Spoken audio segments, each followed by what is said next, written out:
রাজধানীর মিরপুর এলাকার একটি বার ও আবাসিক হোটেলে অভিযান চালিয়ে শতাধিক নারী পুরুষকে আটক করেছেন পুলিশ। রবিবার ৫ এপ্রিল রাতে মিরপুর একের বাগদাদ মার্কেটের এক্সকে বার ও পাশের একটি আবাসিক হোটেলে অভিযান চালিয়ে তাদের আটক করা হয়।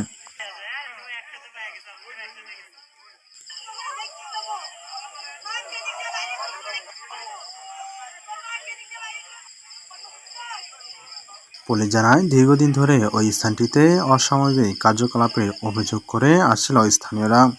অভিযোগের ভিত্তিতে ডিএমপি মিরপুর বিভাগের কয়েকটি থানায় পুলিশ সদস্যরা যৌথভাবে অভিযান পরিচালনা করেন। অভিযানের পর আটক ব্যক্তিদের মিরপুর মডেল থানায় নিয়ে আসা হয়। পরবর্তী আইনগত পদক্ষেপ গ্রহণের জন্য শাহওয়ালী থানায় হস্তান্তর করা হয়েছে।